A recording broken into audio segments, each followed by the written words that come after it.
আজকের ভিডিওটা শুরু হচ্ছে তালা পাম্প থেকে। সো আজকে বাসা থেকে বেরিয়ে পড়লাম, আজকে যাব মূলত তালতলার দিকে। সো দেখা যাক সামনে কি হয়। WhatsApp welcome back to my YouTube channel and Facebook page Joydeep blogs. Holding all of it closely, I played it innocent, a feel of discontent. I'm finally facing it all, fearless.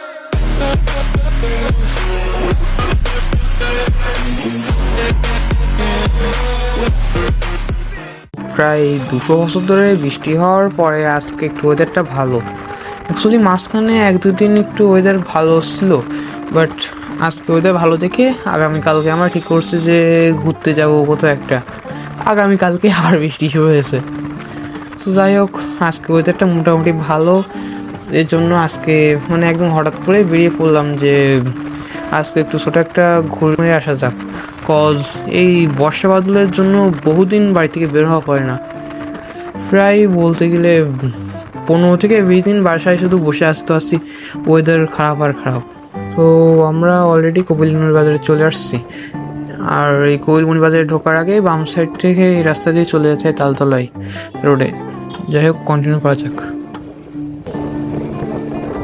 So finally we're also coming তালতলার রাস্তায়, কিন্তু তালতলার রাস্তায় সে তো আমার অবস্থা একরকম হয়ে গেল। কজ যেখানে অন্য টাইমে যেমন পরিমাণে জল থাকে এখনও ঠিক তেমন পরিমাণেই আসে। আমি ভাবলাম যে মেবি এখানে মানে দুই পাশ থেকে জল উঠে, রাস্তার উপরে জল উঠে একটা কক্সবাজারের মতো অবস্থা হবে। অন্য টাইমেও যেমন জল থাকে তেমনই অবস্থা এখন। আর আজকে হচ্ছে আমার ফ্রেন্ডের বাইক নিয়ে আসছি, আমার বাইক নিয়ে আসে নাই।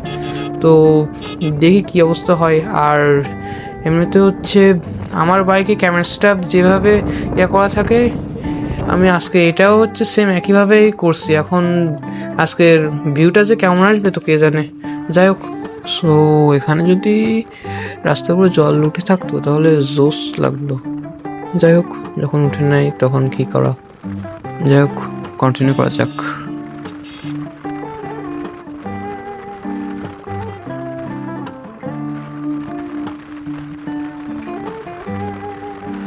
এই প্রায় 1-1.5 মাস ধরে বৃষ্টি হওয়ার পরে ভাবলাম যে মেবি তালতলার রাস্তা এখানে একে তো মানে দুই পাশ থেকেই জল আর মাঝখান দিয়ে রাস্তা।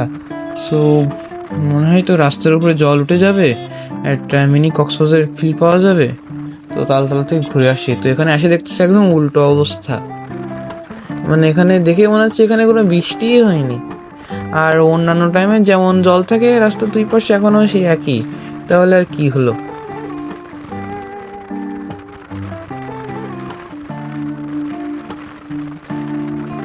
যাই হোক, উপরওয়ালা যেটা করেন ভালোর জন্য করেন। আর এখানকার রাস্তাটা জোস। এখানকার রাস্তায় বাইক চালায় একটু আলাদা ফিল পাওয়া যায়। যদি অ্যাক্সিডেন্ট করি তাহলে জলের মধ্যে পড়বো, আর যদি অ্যাক্সিডেন্ট না করি তাহলে রাস্তার উপরে রকেট চলবে। যাই হোক, কন্টিনিউ করা যাক। এখানকার কর্নারিংগুলো জোস।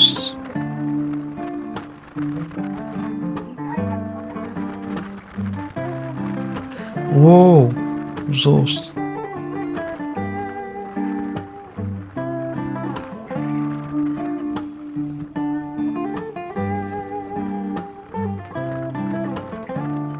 সো এবার আমরা হচ্ছে সেই তালতলার ব্রিজে উঠতেছি।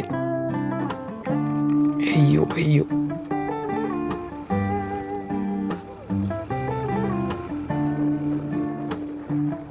সামনে দুজন ওরা টানছে, ধুমধারাক্কা টানতেছে। পাগলা হয়ে গেছে আজকে সব করা পাগলা।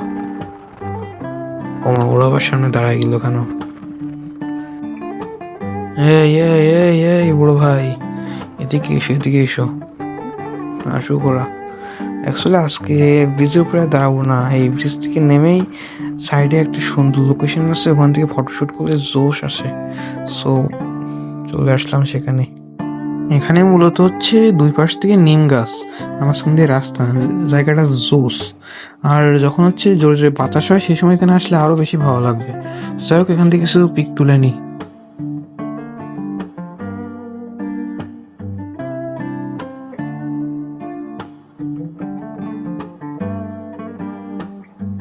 আজকে এবার ব্রিজের উপর থেকে দেখতেছি যে মাটিতে লাল কাঁকড়া ঘুরে বেড়াচ্ছে, মানে নদীর পাশে ওই ছোট ছোট লাল কাঁকড়া।